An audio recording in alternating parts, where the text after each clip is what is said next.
దేవుని నామానికి వందనాలు. మరి లేచి మన హృదయాలు తెరిచి ఆత్మతో సత్యంతో ఆయన ఆరాధించమని దేవుని వాక్యం సెలవిస్తుంది. మనం పడుకుంటూ యేసయ్య మన దేవుడని, మన ప్రభువని, మన అధికారిని, మన యజమాని ఏది మనపై రక్షణ ఆనందంతో ఆయన ఆరాధించేద్దాం. స్తోత్రం స్తోత్రం స్తోత్రం స్తోత్రం స్తోత్రం స్తోత్రం స్తోత్రం. హల్లెలూయా హల్లెలూయా హల్లెలూయా హల్లెలూయా హల్లెలూయా హల్లెలూయా. Thank you lord. హల్లెలూయా హల్లెలూయా హల్లెలూయా హల్లెలూయా. స్తుతులు దేవా, మీకు వందనాలు, స్తోత్రాలు, స్తుతులు స్తుతులు స్తుతులు స్తుతులు స్తుతులు. Thank you Jesus, thank you Jesus. తండ్రి మీకు వందనాలు, స్తోత్రాలు స్తోత్రాలు. మా ప్రభువా, మా రక్షకుడా, మా యజమానుడా, మా అధికారి, మీకు వందనాలు తండ్రి, వందనాలు తండ్రి, వందనాలు తండ్రి. మా సంరక్షకుడా, మా పోషకుడా, మా కాపరి, మా వైద్యుడా, మీకు స్తుతులు స్తుతులు స్తుతులు స్తుతులు స్తుతులు. ప్రభువా, మీ కృపను బట్టి బాబు, మీరు మమ్మల్ని కంచెను బట్టి మీకు వందనాలు వందనాలు వందనాలు వందనాలు. హల్లెలూయా హల్లెలూయా హల్లెలూయా హల్లెలూయా. యేసయ్యా యేసయ్యా యేసయ్యా యేసయ్యా. నిన్నే నిన్నే కొలతోనయ్యా, నీవే నీవే మా రాజువయ్యా. నిన్నే నిన్నే కొలతోనయ్యా, నీవే నీవే మా రాజువయ్యా.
ఆయన అందరిని బట్టి మిమ్మల్ని స్తుతిస్తున్నాం ప్రభా.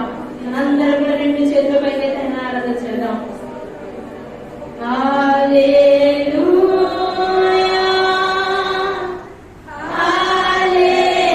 హల్లెలూయా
క్షేమంగా ఉందా?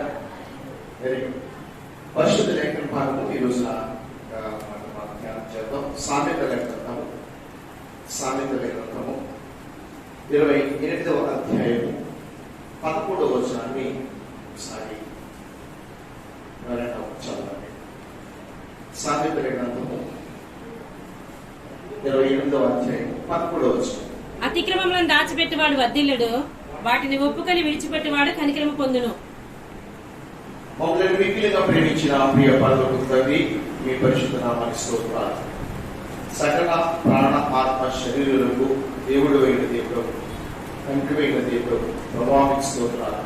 ఇదిగో నా తండ్రి, ఉదయకాల సమయంలో మరొకసారి నీ పరిశుద్ధ సన్నిధిలో ప్రభావం మమ్మల్ని చేర్చి నీ మహోన్నత నామాన్ని స్తుతించే ధన్యత మీరు మాకు ఇచ్చినందుకు వందనాలు. ఇక్కడ మీ బిడ్డలు కూడా ప్రభావాన్ని సన్నిధికి చేర్చాము. కానీ ఎంతవరకు చక్కని ఆరాధన చేసి స్థుతి గీతములు పాడి నిన్ను ఆరాధించారు, సాక్ష్యం చెప్పారు. ఈ స్థుతి మహిమ అంతా ప్రభావం మీ నామమునికి చెల్లిస్తున్నాను. అయ్యా, మరొకసారి ఆశపడి ప్రాణాన్ని తృప్తిపరిచే దేవుడా, నీకు ఆశపడి నీ సన్నిధికి వచ్చారు. నీకు అవసరంగా నేను నిలబడ్డాను. తండ్రి, చదవబడిన లేఖన భాగం నుంచి కొద్ది మాటలు అందరితో మీరు మాట్లాడి సహాయం దయచేయమని యేసుక్రీస్తు నామములో ప్రార్థిస్తూ వేడుకొచ్చున్నాను. హల్లెలూయా. ఒకసారి నేను చదువుతున్నాను, వెనకాలందరూ చెప్తాను. అతిక్రమములను దాచిపెట్టువాడు వర్ధిల్లడు, వాటిని ఒప్పుకొని విడిచిపెట్టువాడు కనికరము పొందును. ప్రియ దేవుని బిడ్డారా, అతిక్రమము అంటే ఏమిటి? వర్ధిల్లడం అంటే ఏమిటి? కనికరం అంటే ఏమిటి? అతిక్రమం అంటే ఏంటి? ఓకే, ఏదైతే చేయకూడదో అతిక్రమానికి వ్యతిరేకం ఆపోజిట్ ఏంటి? క్రమం. అంటే క్రమము తప్పడమే అతిక్రమం. Very good, God bless you. వర్ధిల్లడం అని అంటే ఒక మనిషి బ్రతకాలి అంటే ఏం కావాలి? మనం చాలాసార్లు చెప్పుకుంటాం, మనకు సింపుల్ గా అనిపిస్తుంది కానీ ఏ వాస్తవాన్ని చెప్తారనుకుంటారు. కానీ చాలా అవసరమైన ఈ మూడు: తినడానికి తిండి, కట్టుకోవడానికి వస్త్రం కదా, ఉండటానికి ఈ మూడు మనకు ఉన్నాయి కాబట్టి మనకు సింపుల్ గా కనిపిస్తుంది. అది లేనోడికి ఎంత బాధం. తినడానికి తిండి లేకపోతే అడుక్కుంటారు, లేకపోతే దొంగతనాలు చేస్తారో, హత్యలైనా చేస్తారు, ఏడుస్తే చచ్చిపోతారు. బట్ట లేకపోతే చలికి వేడికి రకరకాల ప్రాబ్లమ్స్ కి వాళ్ళు లోనే ఇబ్బంది పడతారు. ఇల్లు లేకపోక అనేక మంది ఫుట్పాత్ల మీద పడుకునే వాళ్ళు ఈ రోజున. ఓకే, సొంతిల్లో అద్దెల్లో ఏదో ఒకటే మనందరికీ ఉన్నాయి కాబట్టి మనకు తెలియట్లా. అందుకే ఈ మూడు ఉన్నప్పుడు నాలుగవది ప్రాముఖ్యమైనది ఏంటంటే మంచి ఆరోగ్యం మనిషికి కావాలి. ఓకే, ఈ నాలుగు ఉన్నప్పుడు ఇంకేం కావాలి మనిషికి? చెప్పండి, ఇంకేం కావాలి? ఉగ్గోటి, ఫ్రెండ్స్ ఎవరికి రెండు, ఓ మెండలో ఒకటి, చేతికోటి, కాలుకోటి, అడుక్కోటి. అఫ్కోర్స్ ఇలాంటి వాటికి ఎన్నో సరే సంతృప్తి అనేది మిగిలినట్లు ఉండదు, మిగిలిన తృప్తి జరుగుతుంది. కానీ ఈ భూమి మీద ఈ లోక సంబంధ శరీరాశలన్నింటికి తృప్తి అనేది ఉండదు. అమ్మాయికి నిమిషానికి 8 కోట్ల దాకా వస్తుందంట. 8 కోట్లు నిమిషానికి 20,000 కోట్లు ఎంతో ఆస్తి వస్తుందంట నిమిషానికి. తృప్తి ఉందంటే అంటే ఎంత సంపాదించిన తృప్తి ఉండదు మనిషి.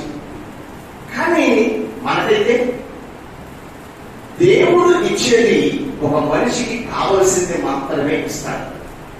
వర్ధిల్లటము అంటే నాకు పెట్టడానికి ఇల్లు ఉంది, కట్టుకోవడానికి వస్త్రం ఉంది, ఉంటానికి ఇల్లు ఉంది, నెల సరిపడా నాకు ఏదో పని చేసుకుని కష్టపడడానికి అంతా ఉంది, ఆరోగ్యం ఉంది, చక్కని భర్త, చక్కని భార్య, పిల్లలు ఉన్నారు, ఇంకా ఏం కావాలి? చాలు ప్రభా, నేను తృప్తిగా ఉన్నాను, ఎక్కడితో నాకు ఇంతవరకు చాలు అని ఏ మనిషి అయితే అంటాడో అదే వర్ధిల్లడం. కానీ అలాగని వదిలేని దేవుడు, నీవు దేవునిలో ఎంత కాలం అయితే ఇంకా దేవుని మీద ఆధారపడి బ్రతుకుతావో, నీవు ఇతరుల కంటే గనురాలిగా నీవు ఉండటానికే దేవుడు నేను ఇంకా హెచ్చైన స్థితిలో ఉంచుతాడు. దేవుడికి స్తోత్రం. మన పిల్లల్ని మనం ఎప్పుడైనా మనకంటే తక్కువగా ఉండాలి అని చూసే తల్లిదండ్రులు ఎవరైనా ఉన్నారా? ఎవరు లేదు. ఈరోజు ఫాదర్స్ డే అంట. మన ఫాదర్ నిన్న నేడు నిరంతరము ఎక్కడెత్తుకోండి దేవుడు కదా. వాళ్ళ కన్నా తండ్రికి ఓ రోజేంటి ఆ రోజే పుట్టాడుతారా? చెప్పండి. మన తండ్రి లేదా మీ తండ్రి ఎప్పుడు తండ్రి కన్నా కానించి ఆయన చచ్చిపోయిన తండ్రే. ఆయన పేరు పెట్టబట్టాం, ఆయన మిగిల్చి తిన్నవాడు. ఈరోజు ఎప్పుడు మన తండ్రి. ఓకే, ఎనీహౌ ఇక్కడ కూర్చున్న ఫాదర్స్ అందరికి మరి తండ్రుల రోజున శుభాకాంక్షలు దేవుడికి ముందు కాక. ఆమేన్. అయితే మనల్ని దేవుడు వర్తిల్లాగా చేయటం అంటే నాకెంత వరకు చాలా ప్రభు అంటే మన తండ్రి ఆయనకంటే అంటే లోపల ఉన్న వాళ్ళకి అందరికి కింద మనల్ని ఎప్పుడు కూడా అందరికంటే పై నుంచడానికి ప్రయత్నం చేస్తూ ఉంటాడు. ఎందుకో తెలుసా? మనం కూడా మన పిల్లలు అలాగే ఇలాగే ఎత్తు పెట్టుకుని పైకి ఎత్తుతాం. ఎందుకు ఎత్తుతారు? భయపెట్టేనా ఏదో వచ్చి బయట వెళ్ళిపోతుంటే పైకే పెట్టుకుంటే నీ చేతుల్లో ఉన్నంత కాలం. నా కొడుకు నాకంటే ఉన్నత స్థితిలో ఉండాలి, నా కూతురు నాకంటే గొప్ప చదువులు చదవాలి, మాకంటే మంచి భక్తులుగా ఉండాలి, మాకంటే ఉన్నతమైన స్థితిలో ఉండాలని ఒక తల్లి తండ్రి కోరుకుంటారు. మరి ఒక మనిషిగా నీవే అంత గొప్పగా ఆలోచిస్తూ ఉంటే దేవుడు నిన్ను వర్ధిల్లినంత రాని అదే స్థితిలో ఉంచుతాడా? నో. అందరికంటే కూడా ఎప్పుడైతే దేవుని మాటలో నీవు ఉండి, దేవుని వాక్యములో ఉండి, దేవుని యొక్క సన్నిధిలో నీవు ఉండి, దేవుని మాట వింటూ అతిక్రమము అనేది కాకుండా క్రమంలో నువ్వు బ్రతికితే అనేక మంది కంటే నిన్ను ఉన్నతమైన స్థితిలో దేవుడు ఇస్తాడు. దేవుడి స్తోత్రం చెల్లిద్దాం. ఇక్కడ వర్ధిల్లడం అంటే నాకు చాలు అనుకునే స్థితి. దేవుడు అయినను నీకు అనేక మంది కంటే మంచి స్థితిని దేవుడు నీకు భూమి ఇస్తాడు. దాని ద్వారా ఎవరు మహిమపరచబడతారంటే యెహోవాను ఆశీర్వదించబడిన వాళ్ళు ఇలా ఉంటారు కదా అని దేవుడి నామం మహిమపరచబడేటట్లు ఆయన మీద ఆధారపడ్డ మిమ్మల్ని దేవుడు తీరుస్తాడు. దేవుడి స్తోత్రం చెల్లిద్దాం. అయితే క్రమము అంటే కనికరము అంటే ఏమిటంటే ఒక మనిషి ఏదైనా తప్పిదము చేసినప్పుడు శిక్షకు పాత్రుడు అయిపోతే ఆ శిక్ష నుంచి వదిలేసేది సరే నేను క్షమించేశాను అని శిక్ష పడకుండా నేను వదిలేట్టు కనికరపడను. కనికరం మనం పొందుకోవడం అంటే మనిషి కూడా అంటే నీకు కూడా కనికరము చూపువారు ధన్యులు వారు కనికరించబడతారని మత్తయి రాసిన సువార్త 5వ అధ్యాయంలో ఉంటారు. ధన్యతలో నీవు కూడా మీ ఎడల అపరాధం చేసిన వారిని క్షమిస్తే నిన్ను కూడా దేవుడు క్షమిస్తాడు. ఆ క్షమా గుణం కలగడమే కనికరం. మూడవది నేను చెప్పేది అతిక్రమము అనేది చెప్పాను. క్రమము తప్పి బ్రతకటం. నేను బయటికి వెళ్ళడం వాక్యం వచ్చి వెళ్ళిపోతాను. ఆది కాండంలోనే మనందరికీ తెలుసు మొట్టమొదటి మానవుడు ఎవరు? ఆదాము హవ్వ. మీరు ఇలా బ్రతకండి, ఇలా ఉండండి అని దేవుడు చెప్పేసి వెళ్ళిపోతే సాతాను వచ్చి ఏదో రకరకాల లేనిపోయిన మాటలో చాడీ చెప్పి లేని తాడిని ఉన్నట్టుగా ఎప్పుడైతే చెప్పాడో వాళ్ళ వెంటనే దేవుడు చెప్పిన క్రమంలో నుంచి తప్పి వెంటనే వాళ్ళు పాపం చేశారు. ఏంటి అంటే వద్దు అన్న పని చేశారు. అంటే తినొద్దన్న పండు తినాలి. ఆజ్ఞ అతిక్రమమే పాపం. పాపం వల్ల వచ్చు జీతము పాపం. అర్థమైపోయింది కదా? అతిక్రమము అంటే దేవుడు బైబిల్లో ఏది వద్దు అన్నాడు అది చెయ్యటమే అతిక్రమం. అలా అతిక్రమం చేస్తే నీవు వెంటనే పాపానికి దోషురాలు అవుతావు. ఆ పాపం వల్ల వచ్చే జీతము మరణం. అంటే అందరం మరణిస్తాం కదా? కాదు, అది నిత్య మరణం. ఇక్కడ చెప్పిన మాట అలా చేసిన అతిక్రమాలు ఏదైతే వద్దు అని వాక్యము చెప్తా ఉందో, ఏదైతే చెయ్యకూడదు అని దేవుని దాసుల ద్వారా వాక్యం నీకు బోధించబడుతూ ఉందో అది చేస్తే కనుక బయటికి వెళ్ళి అది అతిక్రమం. దాని ద్వారా నీకు పాపం వస్తుంది. అయితే ఏది చెయ్యమన్నారో అది చెయ్యకపోవడం కూడా తప్పే. అతిక్రమాలు ఒకవేళ చేస్తే అది మీరు ఎప్పుడు దాచిపెట్టుకుని ఉంచుకోకూడదు. వాటిని దేవుని సన్నిధికి వచ్చినప్పుడు లేదా దేవుని సన్నిధిలో ఇంటి దగ్గర అయినా ప్రార్థన చేస్తున్నప్పుడు వాటిని ఒప్పుకొని దేవుని సన్నిధిలో ఏం చేయాలి? విడిచిపెట్టాలి. దేవుడికి స్తోత్రం చెల్లిద్దాం. ఇది చక్కని మాట. ఈ రోజున ఇటువంటి స్థితి బైబిల్లో ఎక్కడైనా ఉన్నాయా అంటే నిజంగానే ఉన్నాయి. మన జీవితాల్లో కూడా అనేక సార్లు జరుగుతూ ఉంటాయి. దినవృత్తాంతాల 2వ గ్రంథము 2వ దినవృత్తాంతాల్లో 30వ అధ్యాయంలో ఒక సంఘటన జరిగింది. 7వ వచనం నుంచి నేను మామూలుగా చెప్పుకుంటూ వెళ్తాను, టైం తక్కువ కాబట్టి 30వ అధ్యాయము 2వ దినవృత్తాంతాల గ్రంథము 7వ వచనం నుంచి. ఆ టైంలో అనగా ఈ గ్రంథం రాసిన టైంలో ఇశ్రాయేలు ప్రజలను హిజ్కియా అనే రాజు పరిపాలిస్తూ ఉన్నాడు. ప్రతి సంవత్సరం అనగా ఏంటంట యెరూషలేము దేవాలయంలో పులియని రొట్టెల పండుగ అనగా పస్కా పండుగను వారు ఆచరిస్తూ ఉన్నారు. ఇశ్రాయేలు గోత్రాలు ఎన్ని? చెప్పండి, ఎవరికైనా డౌట్ ఉందా? ఓకే, 12 గోత్రాలు. ఈ 12 గోత్రాల వాళ్ళు అక్కడికి వచ్చి ఏ దేశంలో ఉన్న సంవత్సరానికి ఒకసారి చక్కని పండుగ చేస్తారు. అలా చేసి ఎదుగు పాప పరిహారార్థమై చేస్తూ ఉంటే ఓ సంవత్సరం హిజ్కియా రాజులో ఉన్న కాలంలో వాళ్ళు చేయడం మానేశారు. అంటే ఏం చేశారు? వాళ్ళు అతిక్రమం చేశారు. అంటే చేయవలసిన కార్యక్రమాన్ని మానేశారు.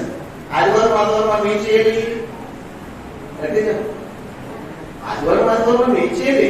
మాంసం వండుకో తినాలి. అదేనా? చెప్పండి. మరి ఏది కాదంటే మరి ఏమి తెలియదు. ఆదివారం దేవుని ఆరాధన చేయాలి కాదు, దేవుని మందిరంలో ఆరాధన చేయాలి. రోజు ఆరాధన చేస్తాం ఇంటి దగ్గర, దేవుని మందిరంలో ఆరాధన చేయాలి. మరి కొన్ని రోజులు మానేసాం. కానీ నేను మాత్రం దేవుని మందిరికి వచ్చి కనీసం ఎవరో ఒకరైనా దేవుని మందిరంలో క్రమాన్ని తప్పకుండా జరిగించాం. అక్కడ కూడా ఇక్కడ కూడా. ఎందుకంటే అది క్రమం. మీ అందరి పక్షంగా ఇక్కడికి వచ్చి కాసేపు ఎవరో ఒకరు ప్రార్థన చేస్తే అది క్రమం. అయితే పండుగ అనేది అందరూ కలిసి చేయాలి. ఒకరు కూర్చుంటే పండుగ అవుతా అవదు.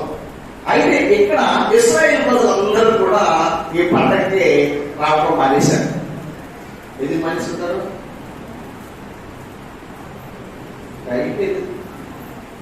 దేవుని మందిరానికి వెళ్తాకే చెప్పండి, టైం లేదు. చర్చికి వెళ్తానికి టైం లేదా?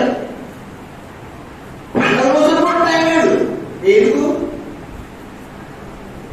దేవుడు ఇది ఇచ్చాడు, ఇది ఇచ్చాడు, ఇది ఇచ్చాడు.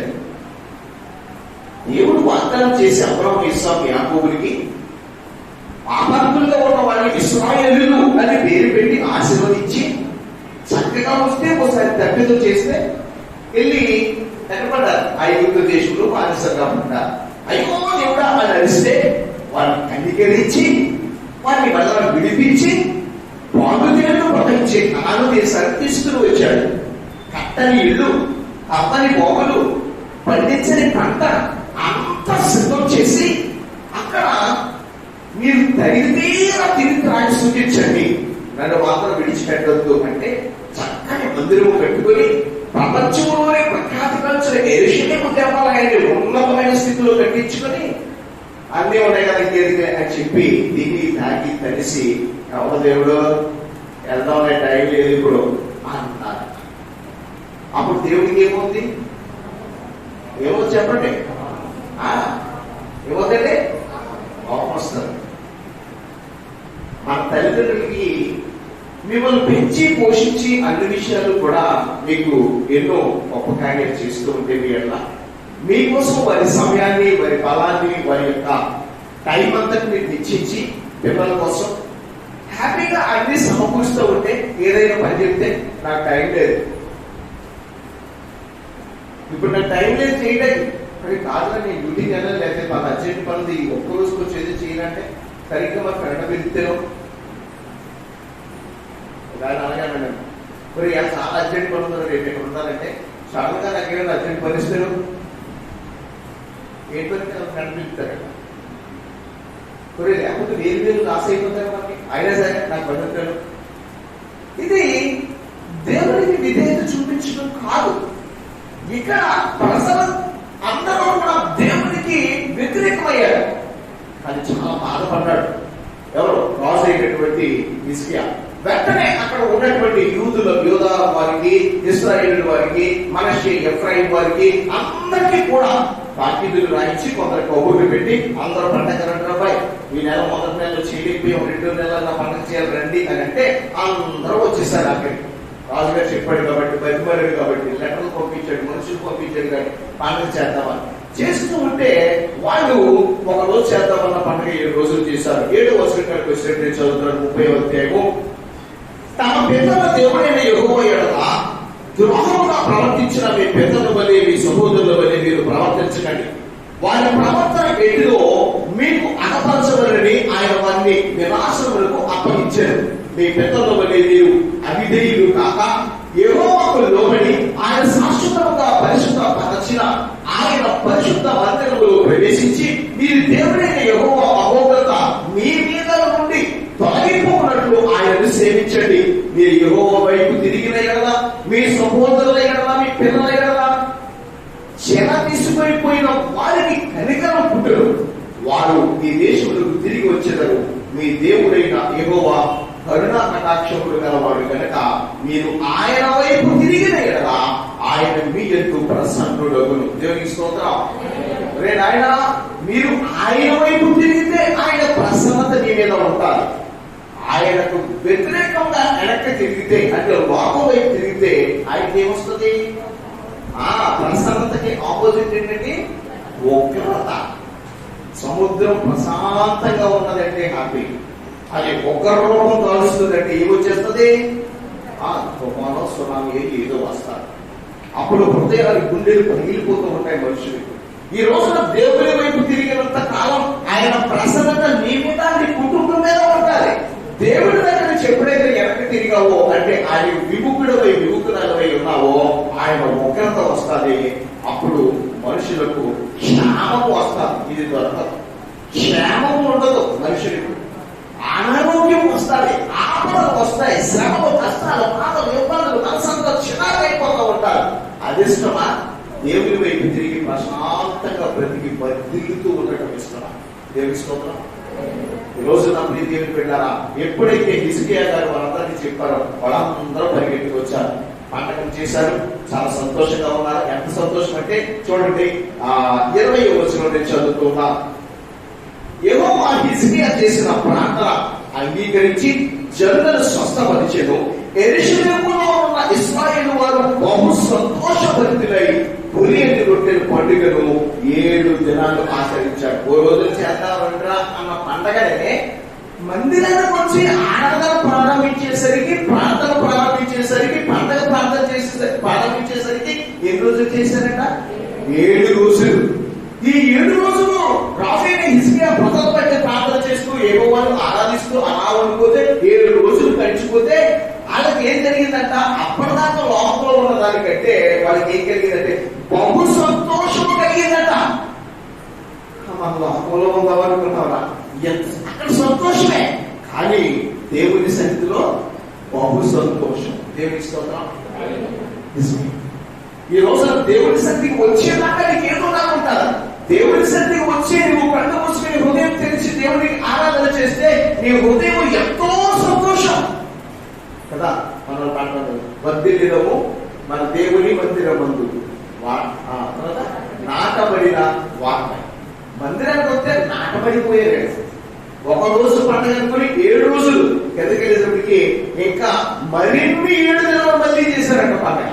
నా ప్రియ దేవుని బిడ్డలారా, 27వ వచనం చదువుతున్నా. అప్పుడు లేవీయులైన యాజకులు లేచి జనులను దీవింపగా వారి మాటలు వినబడెను. వారి ప్రార్థన ఆకాశమునున్న పరిశుద్ధ నివాసమునకు చేరెను. దేవునికి స్తోత్రం. 24వ వచనం. మరి 7 దినములు మళ్ళీ పొడిగించుకున్నారు ఆ పండగని. అందరూ ప్రార్థన చేస్తూ ఉంటే ఆ ప్రార్థన ఎక్కడికి వెళ్ళిందట?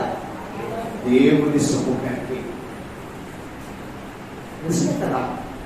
దేవుని సన్నిధికి వెళ్ళే ప్రార్థన ఒక మనిషి చెయ్యాలంటే దేవుని మందిరంలో అందరం ఇష్టంగా ఒకసారి ప్రార్థన చేయగలిగితే, అందరం కలిసి ఒక్కసారి ఆరాధన చేయగలిగితే, 5 నిమిషాలు ఆరాధన చేద్దాం అనుకున్నాము ప్రార్థన చేయొచ్చు.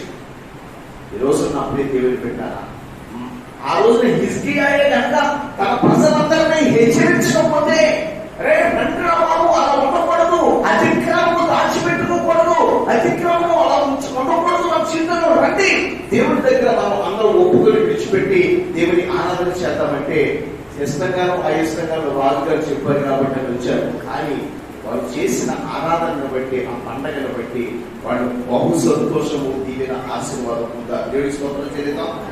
ఈ రోజు నా ప్రియ దేవుని బిడ్డ, నీ జీవితంలో దేవుని యొక్క సన్నిధిలో నీవు సంతోషించగలిగే రోజులు నీ జీవితంలో ఉన్నాయి. నీవు ఒకవేళ అతిక్రమము అనేది నీ జీవితంలో దాచిపెట్టుకుని ఆ పద్ధతిలో ఏదో ప్రార్థన చేసేద్దాం అనే జీవితం ఉందా? అతిక్రమము అనే దాని గురించి ఒక మాట నేను చెప్తాను. కీర్తనలో ఎన్ని కీర్తనలో? 103 అన్నారు. ఎన్నెండు కీర్తనలు? మొట్టమొదటి కీర్తన సార్ చెప్పండి.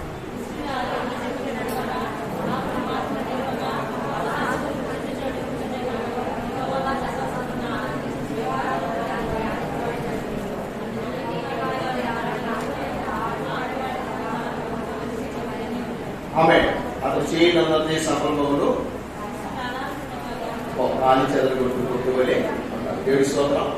మొట్టమొదటి చెప్పాడు, దుష్టుని ఆలోచించుకున్నారు, పాపుల మార్గంలో నిలవద్దు. అపహాసకులు అంటే నేను అపహసించి లేదా అలాగా లేదా ఆ మాస్టర్ అయినా ఈ విశ్వాసమైనా అని అపహాసం చేసే వాళ్ళ దగ్గరికి నువ్వు కూర్చోవద్దు. ఇలాంటి అన్ని చెప్పుకుంటూ వస్తున్నాడు కీర్తనలో. ఇవన్నీ ఏంటంటే మంచి మాటలు, సూక్తులు. ఎవరికి? విశ్వాసులకు. ఈ మాటలే నీవు విడిచిపెట్టేస్తే మంచి మార్గంలో నడవకుండా వాటికి విముఖుడవై ఉంటే నిజమైన మార్గంలో నీవు నడవలేదు. యేసయ్య అంటాడు కదా, నేనే మార్గములు, సత్యములు, జీవములు, నా ద్వారా తప్ప ఎవరు తండ్రి యొద్దకు. ఎవరు మార్గం అంటే వాక్యమైన దేవుడు. ఆ దుష్టులతోనే సాంగత్యం, ఆ అపహాసకులతోనే సాంగత్యం, ఈ చెవులు కొడుకుని ఆలోచన ఏళ్ళ గురించి మాట్లాడుకుని కోరుకుంటే ఊడుకులు మీటింగులు అది ఏమన్నా ఇప్పుడు ఏ దాచిపెట్టుకోకూడదు. అతిక్రమం అనమాట. అది వద్దు అని మొట్టమొదటి కీర్తనలోనే చెప్తే, అధ్యాయం మొదటిలోనే ఆమెకు చెప్తే, కానీ మనము అనగా విశ్వాసులు చాలా మంది అదే మార్గాన్ని ఎంచుకుంటా ఉన్నారు. అందుకే ఎంత కష్టపడినా అయిపోతూ ఉంటారు. ఎంత ప్రార్థన చేసినా ఏది దొరకదు, ఏదో చేద్దాం అనుకున్నా అలా చనిపోతూ ఉంటారు. ఎందుకు? ఇంకా ఏదో కావాలి, ఇంకా ఏదో చేయాలనే ఆశ ఎందుకు వస్తుంది అని అంటే, దేవుని యొక్క ఇంకా ఏదో విషయంలో నీవు ఇంకా దాచిపెట్టుకుంటున్నావు. వద్దు అన్న పని చేసిందని దాచిపెడుతున్నావు, ఒప్పుకొని విడిచిపెట్టలేదు. అందుకే దేవుడి కనికరం నీ మీద, నీ కుటుంబం మీద లేదు.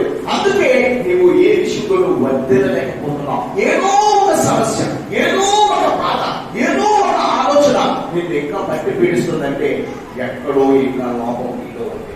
వర్ధిల్లకుండా నీకు ప్రశాంతంగా నిద్రపోయే రోజులు ఏమన్నా నో ప్రాబ్లం, నాకు దేవుడు ఉన్నాడు అనే స్థితి నీకు ఎప్పుడైతే వస్తాదో అప్పుడే దేవుడు నువ్వు వర్ధిల్లావు అని అర్థం. దేవుడి స్తోత్రం చెల్లిద్దాం. నా ప్రియ దేవుని పెట్టారా మనందరం అలా ఉండదు. సామెతల గ్రంథం 16వ అధ్యాయము ఒక మాట 25వ వచనాన్ని నేను చదువుతూ ఉన్నా. ఒకరి మార్గం వారి దృష్టికి యథార్థముగా కనబడును, ఆయనను తుదకు అది మరణానికి చేస్తారు. ఒక మనిషికి నేను చేసేదే కరెక్ట్, ఆ భాషగా చెప్తే నేనేది కరెక్ట్ అనుకోవచ్చు, నేను కరెక్ట్ గానే చేస్తున్నాను అనుకోవచ్చు. కానీ అది వాక్యానుసారంగా ఉందా లేదా నేను చేసే పని, నేను వెళ్లే మార్గము, నేను ఆలోచన చేసే ఆలోచన కరెక్ట్ గా ఉందా లేదా అని ఒకసారి కూర్చుని ఆలోచించి చేయగలిగితే అది సంతోషం. అలా లేకపోతే ఒకవేళ అది నేను మరణాన్ని తీసుకెళ్తానేమో, అంటే నాశనాన్ని తీసుకెళ్తానేమో, లేదా దుఃఖాన్ని తీసుకెళ్తానేమో, ఏదో విషయంలో రాసి అయిపోతానేమో. నా ప్రియ దేవుని పెట్టాను, ఒకసారి ఆలోచించుకుందాం. అతిక్రమములు దాచిపెట్టుకునే వాడు వర్ధిల్లరు, వాటిని ఒప్పుకొని విడిచిపెట్టి వాళ్ళే దేవుని కనికరాన్ని పొంది వారి విడుదల పొందుతారు. దేవుడి స్తోత్రం చెల్లిద్దాం. దేవుని పెట్టారా ఒక విషయాన్ని నేను ఒక రెండు మాటలు ఇందులో వచ్చి కొందరిని నేను చూపించాలని ఆశపడతాను. పైలో నేను చెప్తాను. 4వ అధ్యాయంలో నాకు ఒక మాట. యేసు ప్రభువారు ఓ రోజున ప్రాంతం కూడా సమరయ ప్రాంతం కూడా వెళుతూ ఒక నుయ్యి దగ్గర ఆగి, మీరు టెంటాన్ని ఏమన్నా పట్టినట్టంటే గబగబా వాళ్ళు పట్టణంలోకి వెళ్ళిపోయారు. శిష్యులు 12 మంది ఒకడు కూడా మిగలకుండా అందరూ వెళ్ళిపోయారు. ఆయన ఒక్కడో ఒక నూతి దగ్గర కూర్చుని ఉన్నాడు. వెంటనే ఒక స్త్రీ ఒక కొండ పట్టుకుని వెయ్యాలనుగా అక్కడికి వచ్చిన వెంటనే ఆ స్త్రీని వచ్చి నీళ్లు తోడుకుంటూ బహుశా యేసుప్రభు వారి పక్క వారన అటు ఇటు చూసుండొచ్చు. 33 సంవత్సరాల వయసులో ఉన్న నవ యవనస్తుడైన చక్కని అందమైన వాడు, చక్కని రింగురింగులు చుట్టూ. ఎందుకంటే చుట్టూ గడ్డలు ఎందుకు పెంచాడు యేసుప్రభు చెప్పండి. పురుషుడు చెప్పాలంటే నేను చెప్తాను. ఎందుకు పెంచాడంటే ఆయన చుట్టూ వేసాలు గడ్డలు ఎందుకు పెంచాడు? సరే మీ మాట్లాడలేదు కదా. ఏంటంటే నాజీరు చేయబడ్డాడు ఆయన.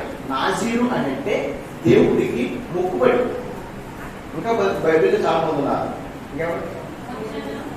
సంసోను, సమూయేలు ఇలాంటి అందరూ నాజీరు చేయబడ్డవాడు. యోహాను వీళ్ళందరూ వీళ్ళు పుట్టినప్పటి నుంచి పుట్టేటికి కూడా 3 గంటలు లేదు, అలాగే వచ్చేస్తారన్నమాట.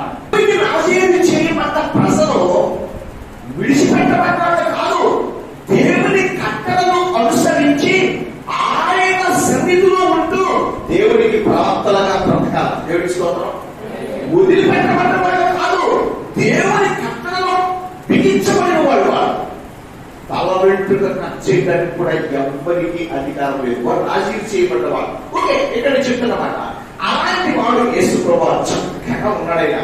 అమ్మాయి వచ్చింది, అటు ఇటు చూస్తుంది, నీళ్లు తోడింది. తోడి వెంటనే యేసు ప్రభువు అన్నారు, అమ్మ కొంచెం నీళ్ళు ఇస్తావా, తాగండి అని. నీళ్లు, అవును నీ వాదం చూస్తుంటే యూదుల్లా ఉన్నావు కదా, మేమేమో సమరయులు, మా దగ్గర మీరు నీళ్ళు తాగారు కదా, మీరు ఎలా తాగేస్తున్నావు? తాగేసి ఆయన అంటాడు ఒక మాట, నీవిచ్చే నీళ్లు తాగితే నేను మళ్ళీ దప్పుకుంటా, కానీ నా దగ్గర నీళ్లు ఉన్నాయి, ఆ నీళ్లు తాగితే మరి అన్నిటికీ దప్పిపోతాం.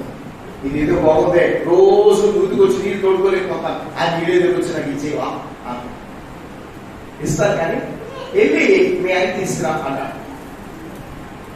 ఆయన అసలు పెళ్లి కాగలే, మరి ఆయన ఎక్కడున్నాడు? నిజమే, నీకు పెళ్లి అవ్వలేదు, కానీ 5 భర్తలు ఉన్నారు నీకు. ఇప్పుడు ఇంట్లో ఉన్న 6 మంది భర్త కాదు, చేతులు ఉండకుండా దబేది అంటాడు. అంటే ఏం దాచిపెట్టుకుంది? ఇప్పుడు అతిక్రమాన్ని దాచిపెట్టుకుంది, వ్యభిచారిగా ఉంది. ఒకరిని, 2, 3, 5, 5 వదిలి 6 మంది ఇంట్లో వచ్చింది. ఈ అతిక్రమంతో దాచిపెట్టి అదే నాకు అసలు పెళ్ళే రాలేదు.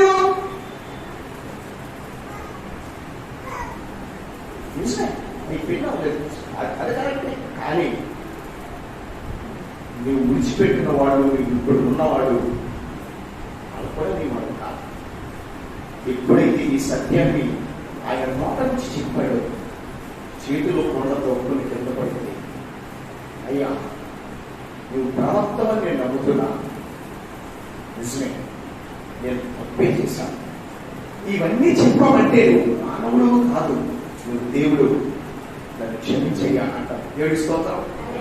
అతిక్రమాన్ని ఇప్పుడు దాచిపెట్టుకున్న ముందు నిజమే, కానీ ఎప్పుడైతే యేసు ప్రభువు ఒక హెచ్చరిక చేశాడో వెంటనే వాటిని ఏం చేసిందంటే ఒప్పుకుని ఇక నుంచి విడిచిపెడతానయ్యా. హిజ్కియా ఎప్పుడైతే ప్రజలందరూ మిమ్మల్ని ప్రేమించి దాస్య బంధకాల నుంచి విడిపించి మీకు కట్టని ఇల్లు, తమని పావులు, పండించని పంట ఇచ్చి దాస్య బంధకాల నుంచి విడిపించి మీకు చక్కని ప్రాలుద్యతలు ప్రవహించే దేశంలో మిమ్మల్ని పెడితే దేవుడిని విడిచిపెట్టి దేవుడి ఎవరో అని చెప్పి ఆరాధించడానికి రానా, జాగ్రత్త నాశనం అయిపోతారు రండి అన్నప్పుడు పరుగులు వచ్చి ఒప్పుకొని విడిచిపెట్టి ఒక రోజు చేయవలసిన ఆరాధన 7 రోజులు, మరి 7 రోజులు చేసి బహు సంతోషము, ఆనంద అద్భుతం ఆశీర్వాదం పొంది దేవుడి దగ్గరికి వెళ్ళి ప్రార్థన చేశారు వాళ్ళు. దేవుడికి స్తోత్రం. ఎస్, అతిక్రమం దాచిపెట్టుకోకుండా ఒప్పుకొని విడిచిపెడితే అంత దీవెన ఆశీర్వాదం ఉంటారు. ఈ రోజున ఈ సహోదరి అదే చేసింది. అయ్యా, నా తప్పు నాకు తెలియచేశాం, నేను ఒప్పుకుంటున్నాను, నిజమే అని క్షమాపణ కోరుకుంది.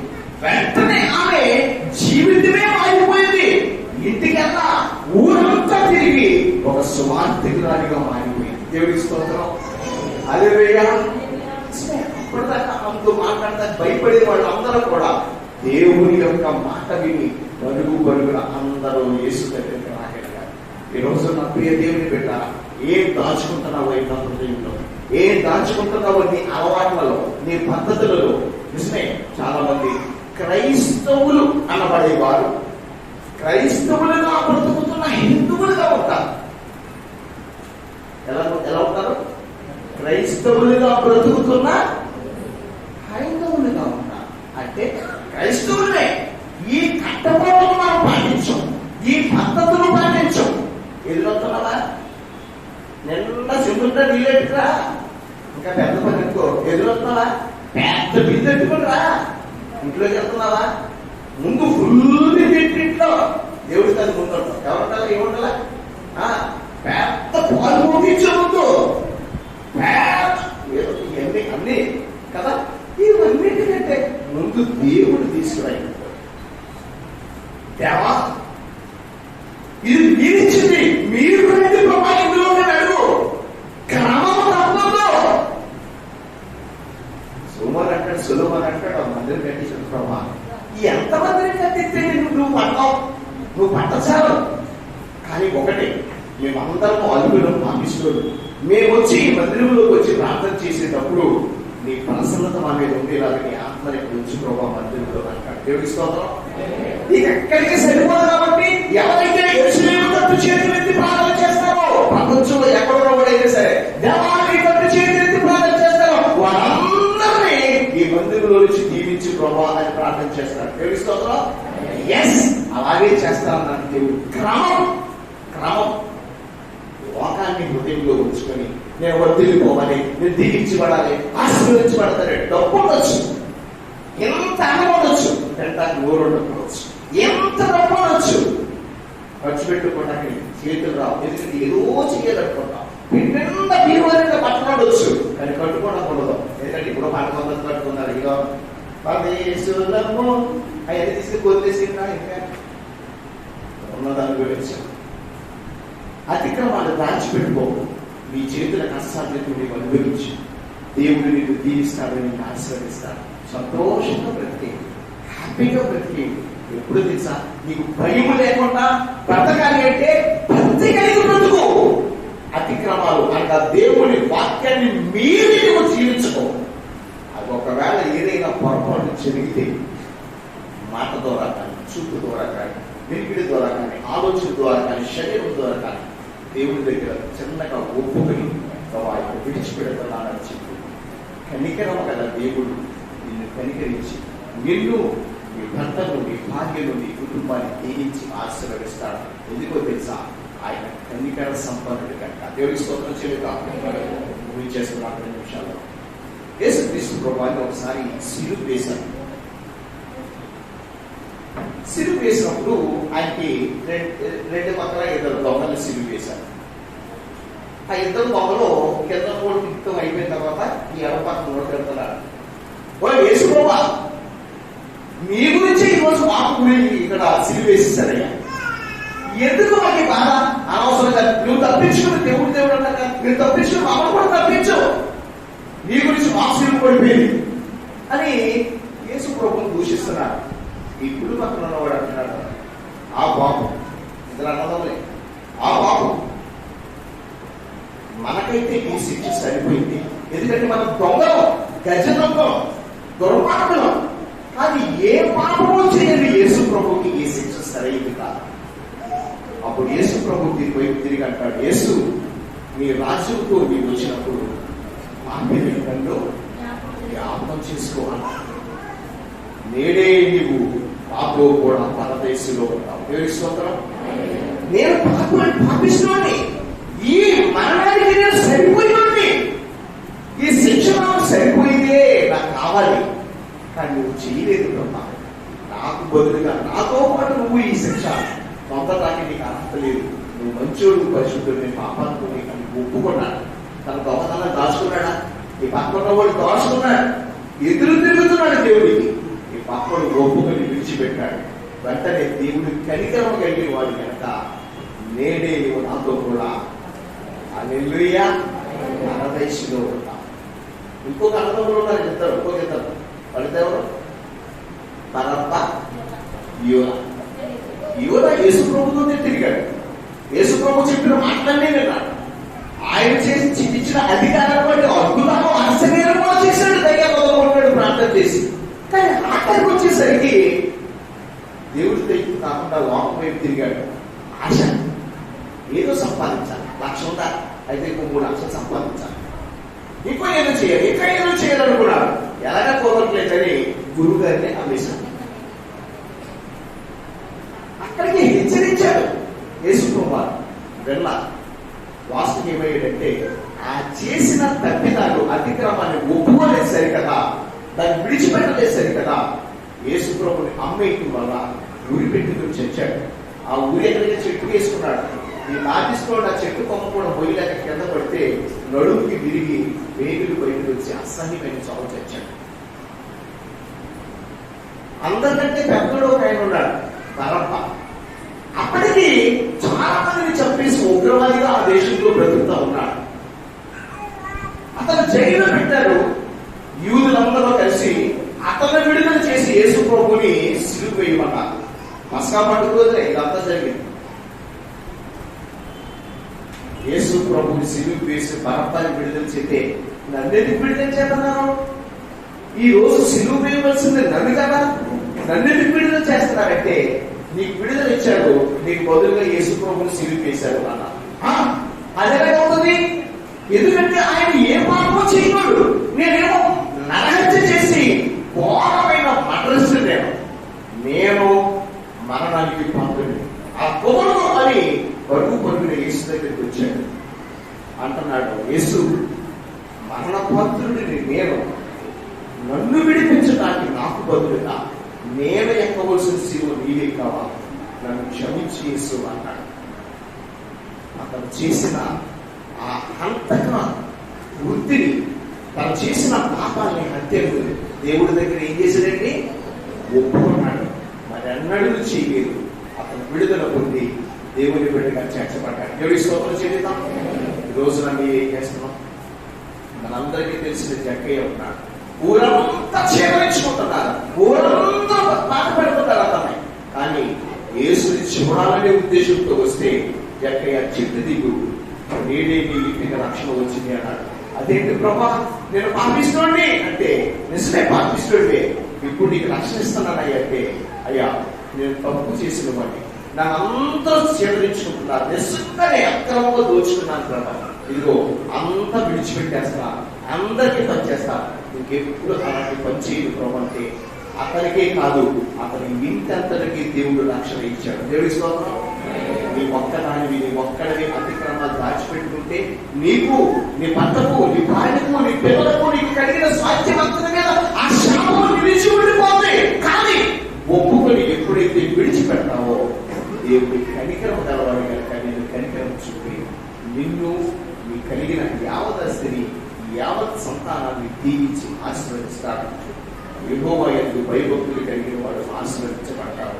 నా ప్రియ దేవుని బిడ్డలారా, అతిక్రమములు దాచిపెట్టుకున్న వాడు వర్ధిల్లడు, వాటిని ఒప్పుకొని విడిచిపెట్టువాడు దేవుని కనికరాన్ని పొందుతాడు. ఈ మాట ఈ రోజున మనం అర్థం చేసుకొని, ఏ చిన్న పాపం, ఏ విధముగా అయిన వాక్యాన్ని దాటి మనం వెళుతున్నామో అర్థం చేసుకొని దాన్ని విడిచిపెట్టగలిగితే దేవుడు కరుణ చూపి నిన్ను, నీ కుటుంబాన్ని దీవిస్తాడు, ఆశీర్వదిస్తాడు. ఆయన గొప్ప దీవెనలు నీకు, నీ కుటుంబానికి, నీ వ్యాపారానికి, నీ పనికి, నీ ఉద్యోగానికి దేవుడు దయచేస్తాడు. ఏ లోటు లేకుండా సమృద్ధిగా ఆయన బ్రతుకుతారు. దేవుని మాటలు దీవించాక ఒక నిమిషం అందరూ మనం ప్రార్థించారు. ఇశ్రాయేలు ప్రజలందరూ దేవుని మందిరంలోనికి వెళ్ళి, మేము రాము, మాకు టైం లేదు అన్నవాళ్ళే, దేవుని సేవకుడు రాజు అయినటువంటి హిజ్కియా, మీరు యెహోవా తట్టు తిరిగిన యెడల ఆయన కనికరము కనుక ఆయన కనికరము చూపి మిమ్ములను మీ కుటుంబాన్ని ఆశీర్వదిస్తాడని చెప్పినప్పుడు అందరూ దేవుని దగ్గరకు వచ్చారు. దేవుని సన్నిధిలో ఆరాధన మొదలుపెట్టి ఒక్కరోజు చేయవలసిన ఆరాధన 7 రోజులు ఆగకుండా ఆ పండుగను చేశారు. దేవుడిని వారందరినీ దీవించి ఆశీర్వదించాడు. లోకములో ఉండే సంతోషం కంటే మహా సంతోషము వారందరూ పొందుకోగలిగారు. రాజ్యం అంతా దేవుని సన్నిధిలో ఉన్న నీవు ఈరోజు అతిక్రమానికి దాచిపెట్టుకుంటున్నాను. ఎవరికి చెప్పొద్దు. వెళ్ళి శివులు మనసుగా అంతకన్నా చెప్పొద్దు. నీ పక్కడికి చెప్పొద్దు, నీ ఇంట్లో వాళ్ళకి ఎవరికి చెప్పొద్దు. నువ్వు చేసిన అతిక్రమం ఏదైనా ఉంటే దేవుడి సన్నిధిలో ఒప్పుకో. తండ్రి, నేను తప్పు చేశాను, నేను పాపం చేశాను, క్షమించు, నేను విడిచిపెడతాను. అది ఎప్పుడైతే నీ హృదయంలోంచి అడ్డు తొలగిపోతుందో నీకు ధైర్యం వచ్చేస్తాడు, నీకు ఎంత సంతోషం వచ్చేస్తాడు, ఫ్రీ అయిపోతాం. అంటే సాతాను వెళ్ళిపోతాడు అనమాట. వెంటనే దేవుని ఆత్మ ఇక దీవెన స్టార్ట్ అవుతుంది, ఆశీర్వాదం స్టార్ట్ అవుతుంది, సంతోషము, ఆనందం, ఆశీర్వాదం నీకు స్టార్ట్ అవుతుంది. ఈ రోజున అటువంటి స్థితిలో ఒక్కటే ఒక మాట, అతిక్రమము దాచిపెట్టుబడి వాడు బంధువులను వాటిని ఒప్పుకొని విడిచిపెట్టువాడు దేవుని కనికరాలు పొందుతాడు, ఉపయోగిస్తున్నాడు. నా ప్రియ దేవుని బిడ్డ, ఎక్కడైనా అతిక్రమం ఉందేమో, పాపాత్మురాలని స్త్రీ ఎన్నో తప్పులు చేసి నేనేం చేశాను అంతే. కానీ దేవుడు అనగా వాక్యమైన యేసయ్య మాట్లాడేసరికి తన అతిక్రమాన్ని ఒప్పుకొని విడిచిపెట్టింది, కనికరించబడింది, గొప్ప స్వార్థికురాలిగా మారిపోయింది. నేనేం చేశాను అని ఎడమవైపున్న దొంగ అతిక్రమాలు దాచిపెట్టుకున్నాడు, కుడివైపున సిలువను వేలాడుతున్న దొంగ తన అతిక్రమాన్ని ఒప్పుకున్నాడు, విడిచిపెట్టాడు. దేవుని కనికరం పొంది పరలోక రాజ్యానికి వారసుడయ్యాడు. తన తప్పిదాన్ని ఒప్పుకొని దేవుడి దగ్గర విడిచిపెట్టాడు, తన రాజ్యానికి వారసుడయ్యాడు. జక్కయ్య అనే అతను చేసిన తప్పిదాలు, దుర్మార్గపు వ్యాపారం స్థితిగతులన్నీ దేవుడి దగ్గర ఒప్పుకున్నాడు, విడిచిపెట్టాడు. అతను మాత్రమే కాదు, తన ఇంటి అతనికి రక్షణ తెచ్చుకున్నాడు. ఈరోజు నేను ఏం చేస్తాను, ఒకసారి దేవాన్ని బిడ్డగా ఇదిగో నేను ఒప్పుకుంటున్నాను, దాన్ని కనికరించుకోవాలి. పరిశుద్ధులైన దేవా, మీకు వందనాలు, స్తోత్రాలు, మహోన్నత తండ్రి. అతిక్రమం దాచిపెట్టుబడి వర్తిగలడు, కానీ వాటిని ఒప్పుకొని విడిచిపెట్టుబడి నీ కనికరాలు పొందుతాడని మీరు మాట్లాడుతున్నారు. ఆనాడు హిజ్కియా పిలిచినప్పుడు ఇదిగో తండ్రి, నిన్ను ఆరాధించవలసిన వారు, నీ పండుగలు జరపవలసిన వారు జరపకుండా వారికి సమర్థము సమృద్ధిగా ఉన్నప్పుడు నాయన దేవుడు ఎవరు అని గర్వించినప్పుడు ప్రభా, రాజైనప్పటికీ తగ్గించుకుని సన్నిధిలో ప్రభా నాయన పిలిపించినప్పుడు ప్రభా, ప్రజలందరూ వచ్చి నేను ఆరాధించే ప్రభా, నాయన నేను స్తుతించే ప్రభా, నాయన వారు బహు సంతోషంగా ఈ సన్నిధిలో దీవెన ఆశీర్వాదాలు పొందుకొని పెట్టారు. మీ సన్నిధిలో వారు చేసిన ప్రార్థన నాయన వదలి నీ రాజ్యంలో నాయన పరలోకంలో చేరిందని ఈ వాక్యంలో తెలియజేశారు. మీకు వందనాలు. పాపాత్మరాలైన సమరాయిని తన హృదయమైన తన నాయన పాపముని సన్నిధికి వచ్చినప్పుడు ప్రభా, ఈ హృదయాంతరంగాలు ఎరిగిన వాడే కనుక ఆ స్త్రీని దర్శించినప్పుడు ప్రభా, తన పాపమును విడిచిపెట్టి ప్రభా, నేను నాయన కలిగి వెళ్ళి ఇదిగో లోకమంతా, ఊరంతా, గ్రామమంతా నేను చేసిన వాళ్ళని నాతో చెప్పిన వాడిని నేను చూశాను, రండి ఇక్కడ ప్రవక్త కాదా అని ప్రభా నీ గురించి సాక్షిగా నిలబడిపోయింది తండ్రి. నీకు వందనాలు, స్తోత్రాలు. జక్కయ్య దర్శించిన మీదుగో ప్రభా, దేవాలయంలో జక్కయ్య పాపమంతా విడిచిపెట్టి ప్రభా, నీ రక్షణ అతను మాత్రమే కాదు అతని కుటుంబమంతా పొందుతుంది ప్రభా. నీకు స్తోత్రాలు. ఆయన నీ బిడ్డలు మనం చెప్పుకుంటున్నాం, మేము సగం సగం ఆయన సగం లోకంలో సగం నీలో దొరుకుతుంది ప్రభా. ముసుగు వేయబడినట్టు హృదయాలతో ప్రభా, ముసుగు వేయబడినట్టు పాపపు జీవితాలతో మేము ఉంటున్నామేమో. మాట మీరు చూస్తున్నారు ప్రభా, మా ప్రవర్తన మీరు చూస్తున్నారు ప్రభా, మా నడవడికి మీరు గమనిస్తున్నారు ప్రభా. సమస్యలు నీకు మరుగే లేదంటే తేటగా ఉంది. ఇది నా నీ సన్నిధిలో కొంచెం విడిచిపెట్టగలకు సహాయం చేయండి. ఎందుకంటే కలవర దినాల్లో మేమున్నాం స్వామి, అంచె దినాలు, ఆఖరి దినాల్లో మేమున్నాం ప్రభా. మా చుట్టూ ఎక్కడ నెమ్మది లేదు, క్షేమం లేదు. అయినను తండ్రి మీరు మాకు క్షేమం ఇస్తున్నారు. మా మీద మీరు కనికరపడి మీరు కృప చూపుతున్నారు కనుక మీ కనికరాన్ని మేము హేళన చేయక ప్రభా, మీ కనికరాన్ని మేము మన్నించడానికి, గౌరవించడానికి ఆయన మీ కృపలో ధరించేయండి, మీకు లోపడే సహాయం చేయండి. చెప్పబడి మాటలు ప్రతి బిడ్డ హృదయంలో నాటండి. మా బ్రతుకులు సరిదిద్దుకుని రానున్న వారమంతలో నీ కృప క్షేమంతో మేము నెప్పబడ్డట్టు సహాయం చేయండి. బిడ్డలు డ్యూటీలకు వెళ్తున్న బిడ్డలు నాయన గృహాల ఉంటున్న బిడ్డలు పనులు చేసుకుంటున్న బిడ్డలు మీ హస్తాలకు అప్పగిస్తాం. మీరు ఎక్కడ నేడమే మాకు ఆశ్రయం కలుగు ప్రభా. ప్రతి బిడ్డలు మీరు ఎక్కడ చూడాలో రాయండి. వారు పనిచేస్తున్న ప్రాంతాల్లో సహోదరులతో ఇచ్చేయండి ప్రభా. భయంకరమైన బ్యాక్టీరియా వల్ల వైరస్ మధ్య మేము జీవిస్తున్నాం ప్రభా. దేవా మీరే కదా మా సహాయం, మీరే కదా మా క్షేమము తండ్రి. విగ్రహంలో జ్ఞాపకం చేసుకోండి. చిన్న బిడ్డలేమి, యవనస్తులేమి, పెద్దవాళ్ళేమి, వృద్ధులనేమి మీరు కనికరించండి. ఇక వైద్యులు ఉన్న బిడ్డలు తండ్రి సూర్యులు ప్రభా మరణ అంచుల వరకు కుటుంబం వెళ్ళినప్పుడు ప్రభా మహాకనికరించే తండ్రి నీకు వందనాలు స్తోత్రాలు. సజీవుగా సాంగంలో నిలబెట్టినందుకు మీకు స్తుతులు ప్రభా. ఇక తల్లిగా నీకు పరిపూర్ణంగా పుట్టి స్వస్థపరచండి. జగన్ మీరు ముట్టి స్వస్థపరచండి, గాయాన్ని కట్టండి. సహోదరుల మీద రోగాలను ముట్టండి, గాయాన్ని కట్టండి ప్రభా. దేవాయకులు నాయన బలహీనులుగా అనారోగ్యాలున్న ప్రతి ఒక్కరి మీద మీ కరుణ హస్తాలు ఉంచండి, మీ కృపా హస్తాలు ఉంచండి తండ్రి. మీకు వందనాలు. ఈ సమయం ముందు చేయగలి మీద మీ పాదాలకు వస్తున్నాను ప్రభా. ఆ బిడ్డని జ్ఞాపకం చేసుకోండి. టెన్షన్ తో బిడ్డకి బీపీ హై రేంజ్ ఉంటున్నప్పుడు ప్రభా ఆ యొక్క టెన్షన్ ఆ బిడ్డకి విడుదల దయచేయండి. బీపీని నార్మల్ చేయండి, కంట్రోల్ చేయండి ప్రభా. చెకప్ వెళ్తున్నప్పుడు ఏ ప్రాబ్లం లేదు డాక్టర్ మంచి నాయనతో తల్లి సలహా ఇచ్చినట్టు సహాయం దయచేయండి. ఆ కుమారుడిని చేతులకు అప్పగిస్తాం. తన భార్య గర్భాన్ని దీవించండి. మీకు వందనాలు. విద్యుని జ్ఞాపకం చేసుకోండి ప్రభా. నెలలు ఇంటిలో మీకు అవసరం పెడిగి దాయించమని వేడుకొచ్చున్నాను తండ్రి. వివాహానికి సిద్ధపడుతున్న ఆయన పూజాన్ని మీ చేతులకు అప్పగిస్తాం. రానున్న నెలలో జరగబోతున్న వివాహము నీ మహిమ మాత్రమే ప్రభా. క్షేమకరంగా చేయకరంగా రెండు కుటుంబాల మధ్య సమాధానంగా జరిగించమని వేడుకొచ్చున్నాం. వెంటనే సంఘం అందరినీ మమ్మల్ని మీ కృపా హస్తాలకు భద్రపరుచుకుంటున్నాం. ఇక్కడ ఉన్న బిడ్డలు మాత్రమే కాదు, దినాన్ని డ్యూటీకి వెళ్ళిన బిడ్డ జ్ఞాపకం చేసుకోండి.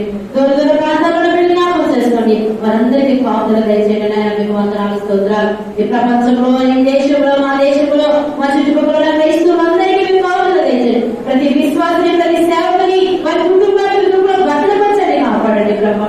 మరొకసారి కరోనా వైద్యమైన వ్యాధితో ఆయన వెంటిలేటర్స్ చూస్తున్న బిడ్డల మీద ఈ మహాకరికరాన్ని ఉంచండి ఆయన.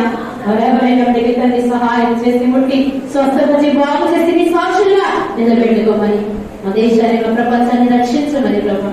ఇగో బిడ్డలు నీకు ప్రేమించి అర్పించిన అంగీకరించి నూరంతరం ప్రతిలో దయచేయండి. వారి పిండి విషయంలో ఆశీర్వదించండి. వారి జీవనాన్ని దీవించండి, ఆశీర్వదించండి. ప్రతి ఒక్కరికి పనులు సహాయం చేయమని, మాకంతా ప్రభావం మీరే పొందుకోమని, మీరు ఆశ్రయించిన వాళ్ళ వచ్చి పాడుకోమని యేసు పరిశుద్ధ నామమున వేడుకొంచున్నాం తండ్రి. ఆమేన్. యేసు రక్తమే ఇచ్చేది, శిలువ రక్తమే ఇచ్చేది, ప్రవేశం సంపూర్ణ విజయం కలుగుగాక. ఆమేన్. పరలోకమందున్న మా తండ్రి, నీ నామము పరిశుద్ధపరచబడుగాక, మీ రాజ్యం వచ్చుగాక, మీ చిత్తం పరలోకమందు నెరవేరు భూమి మీద నెరవేరుగాక. మా ఆహారము దయచేయండి. అపరాధము చేసిన వారిని క్షమించిన పరమాత్మ అపరాధాలు క్షమించండి. కీడును తప్పించండి. రాజ్యము, శక్తి, మహిమ నిరంతరం మీరే. ఆమేన్. తొట్టెలకు నలుగురు కాపాడుటకును, తన మహిమ ఎదుట నిర్ణహితులుగా మిమ్మల్ని నిలవబెట్టుటకును శక్తిమంతుడైన దేవుని ప్రేమయు, తన కుమారుడు మన లక్ష్మణుడు యేసుక్రీస్తు వైపు కృపయు, పరిశుద్ధాత్మ సన్నిధి సహవాసము సహకారం ఇక్కడ చేయడమే అందరికీ నీ కుటుంబాలకు సదాకాలము తోడైంది. మిమ్మల్ని దీవించి ఆశీర్వదించి కాచి కాపాడి నడిపించునుగాక. ఆమేన్. ఆమేన్. అందరికీ వందనాలు. God bless you all.